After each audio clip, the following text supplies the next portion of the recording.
tayo ng arroz kaldong manok. Okay guys, ito ang mga ingredients. Let's start!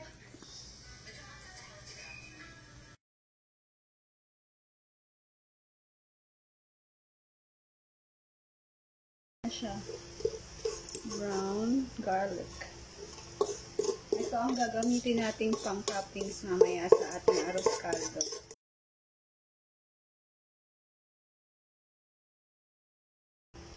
Okay, we will put the garlic also again.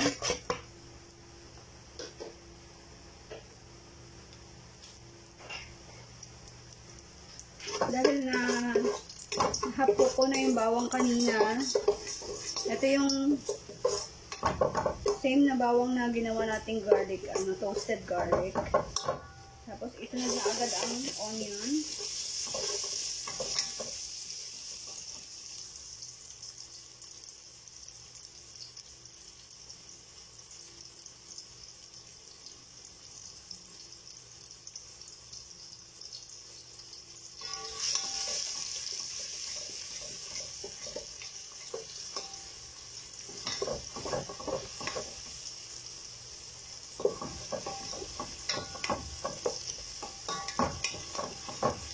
Try lang natin siya lumambot ng konti yung onion.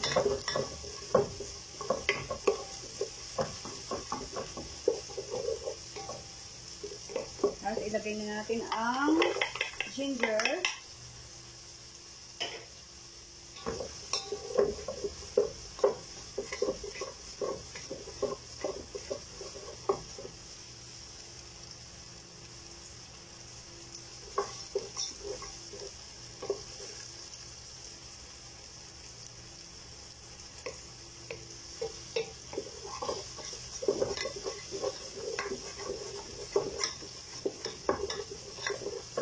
Haluin lang.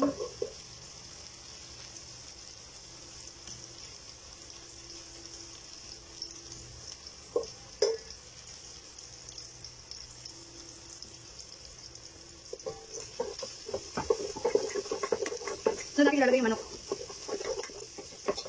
Mabango na siya. Sabi ng ating asawa. Ako kasi inaamoy, wala akong pang-amoy.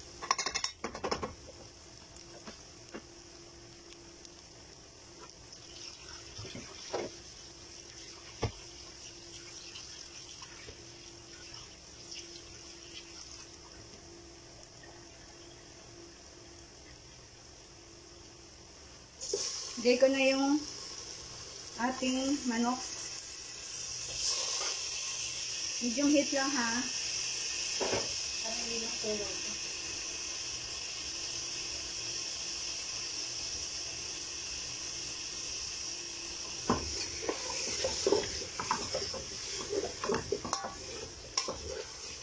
Haluin lang natin para kumapit yung lasa ng bawang, sibuyas, at ng ginger sa ating manok.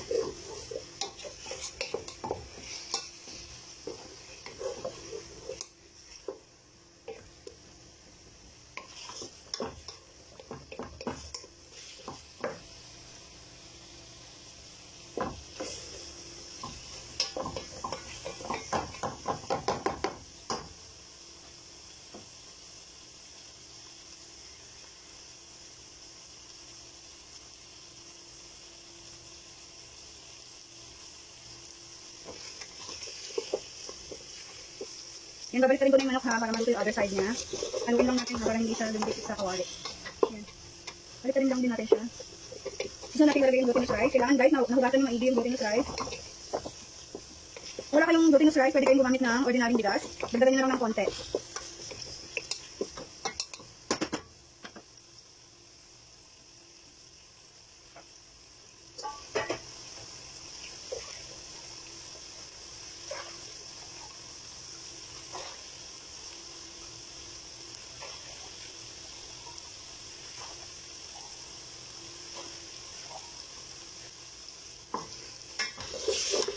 Yan, okay na yung manok natin. Pwede na natin ilagay ang ating glutinous rice.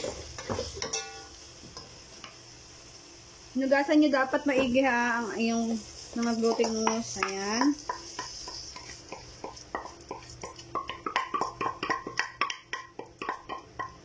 Haluin muna natin bago ilagay ang tubig.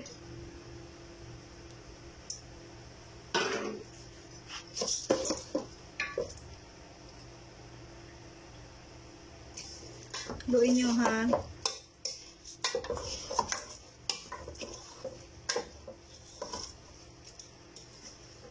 Kung wala kayong malagkit, pwede kayong gumamit ng normal, regular rice. Dagdagan nyo na lang ng konti. Yan. Lulutuin lang natin to with the chicken.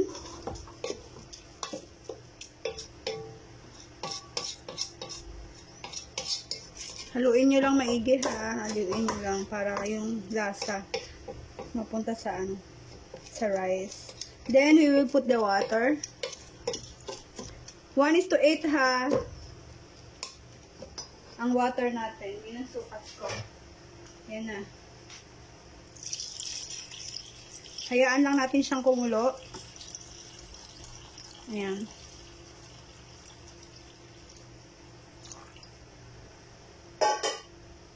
Hayaan lang natin siyang kumulo, guys.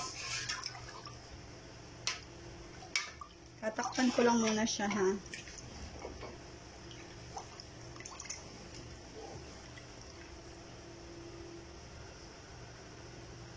Ayan, ha. Tatakpan ko siya, then from time to time, dapat hahaluin siya, isi-check siya, ha. Para hindi dumidikit ang malagkit sa ilalim. Para hindi masunog.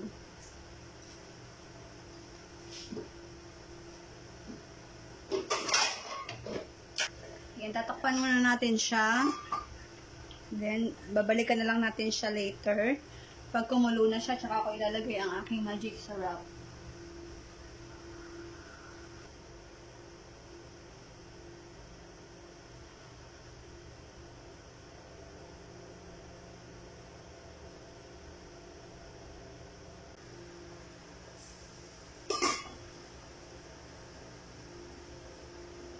Ayan, kumukulo na siya.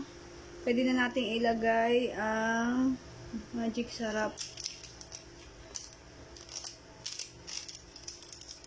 Gumagamit ako ng magic syrup.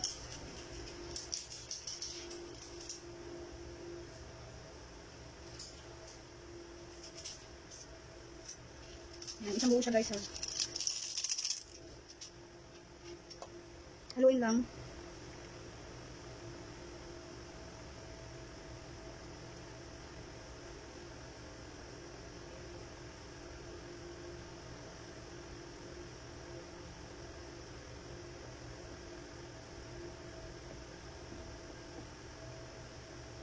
Tingnan lang natin siya guys. Tapos tatakpan ulit natin siya.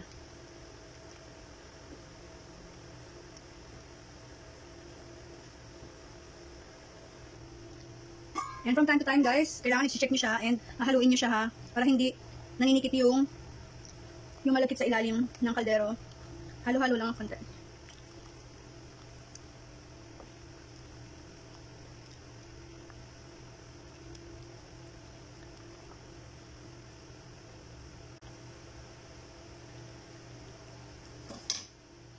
Tatakpan ko siya uli. Babalikan na lang natin siya ng ilang minuto uli. Ayan, check natin guys para haluin uli natin siya. Ayan, unti-unti na siyang nag-thicken. Kaya at this time, lalagay ko na ang ating black pepper, ground black pepper. Ayan, half teaspoon lang to.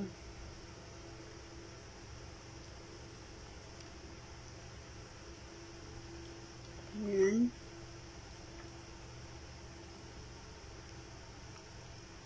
Haluin maigi ha.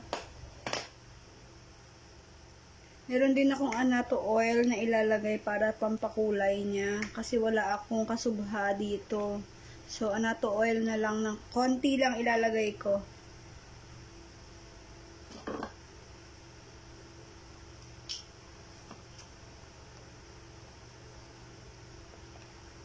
Konti lang guys. Yan. Para lang mag-color yellow siya. Yan. Konti lang ah.